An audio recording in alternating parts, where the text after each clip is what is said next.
Sitting in the morning sun, I'll be sitting when the evening comes, watching the ships roll in, then I'll watch them roll away again.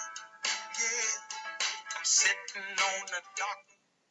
Yes, it's a wonderful Walters Wednesday, April 29th, 2020. Today is not only Walters Wednesday, but it is also a early release day, though, I don't know, you're released early, have a shortened spell schedule today, and you also have a Wellness Wednesday, so there's a video attached for your third period classes for you today. Anyway, today's focus is going to be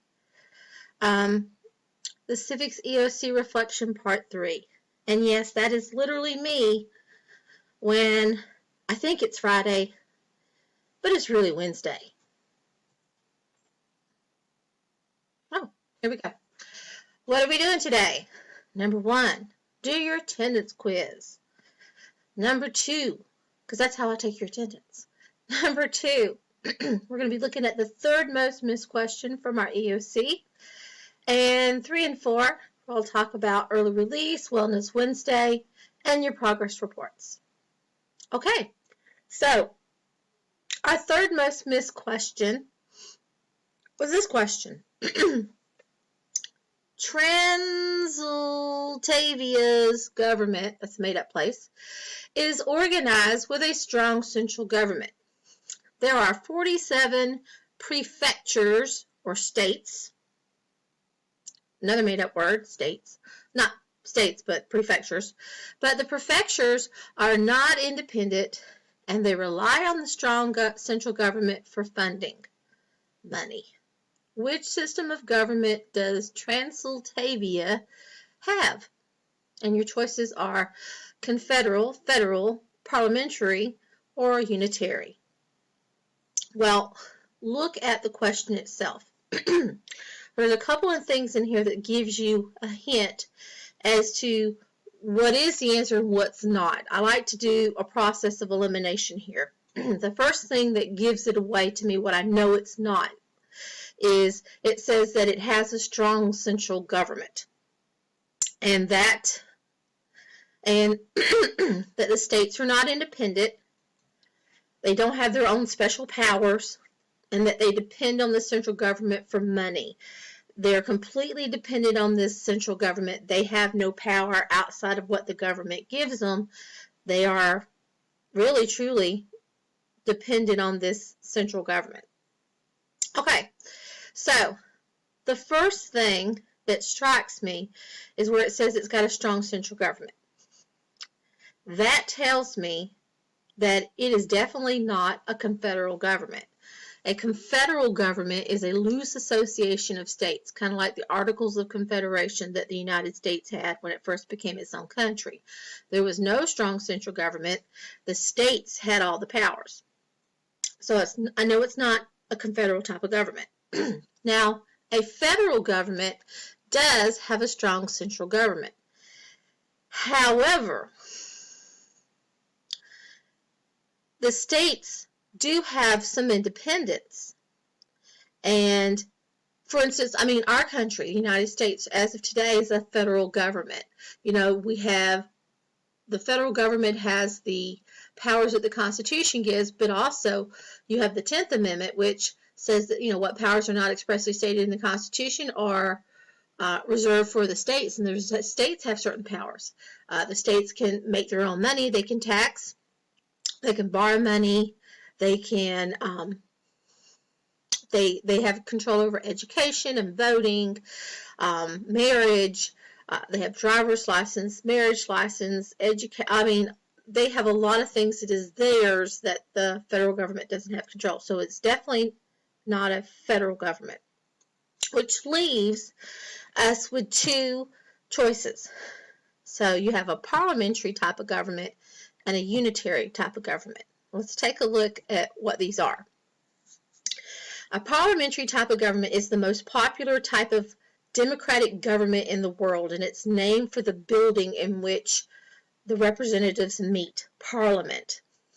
It is a democratic form of government in which the party, or a coalition of parties, Democrats, Republicans, Liberals, Labor Party, whatever, with the greatest representation in Parliament, forms the government, and its leader becomes a prime minister or chancellor.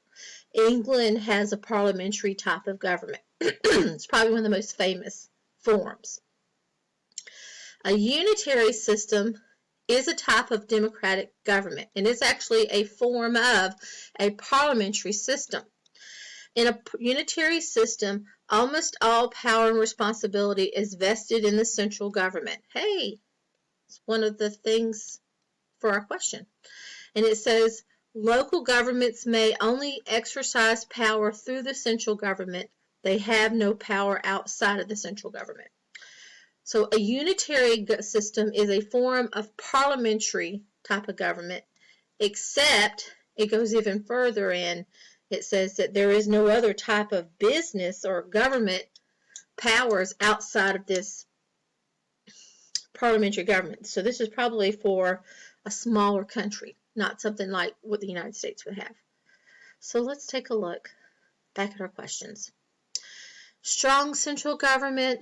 States are not independent. They depend on the central government for funding. That is unitary. Unitary. And if you remember, we always talked about this kind of as a joke, but it was a good way to remember that unitary, uni is one government, one branch. So unitary. So that was the answer for today's question. A lot of people who missed this question picked parliamentary. That was the one that most people went with that missed the question. Okay, today's assignment. Make sure you go and do today's attendance quiz. I use this to, I go and check attendance quiz for your attendance. If you don't do your attendance, I'll mark you out. Yesterday's attendance quiz was a grade. And the question was, give me an example of a person, a famous American, this is a famous event in American history, where they cited the concept of social contract as stated in the Declaration of Independence and as quoted by John Locke to base a revolt upon. You had 4 choices, and Thomas Paine was one, Daniel Shays was another. There's a couple more choices. The answer was Daniel Shays. Shays Rebellion. You remember him? The farmer who revolted against the government because he had come back from the Revolutionary War and the bank was seizing his farm, and he had felt and he said that the government was not serving him, so in such he was going to change the government. Shays Rebellion. Probably the big incident that opened a lot of people's eyes to the fact that the Articles of Confederation was not working and we needed to change it. Shays Rebellion. Shays Rebellion. That was yesterday's answer. Quite a few people missed this question. And unfortunately, it's looking at you in the grade book, and you'll see that if you missed the question, you made 0. There's a chance that you can make up that quiz, but you need to hang tight with me through Friday for that information. Now, and we'll come back to that. Today is the last day to turn in any makeup work before progress reports. I will be locking and loading my grades for progress reports this late afternoon. Progress reports will be posted to Focus for you guys to download and look at this Friday, May the 1st. Today is also Wellness Wednesday. Your third period class should have a video for Wellness Wednesday posted as an assignment or as a link for you to view. For my third period class, it is in assignments. Your job is to view the Wellness Wednesday video, and then you are to after you view the video, go back into assignments and hit turn in. That way I know that you saw it and that you have done your part for me. Today is running on an abbreviated schedule, so if you are running, if you are going with class in terms of like real time with the bell schedule, it is much shorter today. And I've already posted that. It's in the general post page for you guys, but I'm going to make sure that I post it as well for you guys to know. Just to remember that today is abbreviated, a shortened schedule. Okay, so that's it. Not a lot for today. Just get yourself caught up, get yourself ready, and also make sure that you get out, get away from the computer a little bit today and enjoy the sunshine. Be awesome, as Mr. Bean would say. Get out there and be awesome, and take care of yourself. All right, because we need you. All right, take care.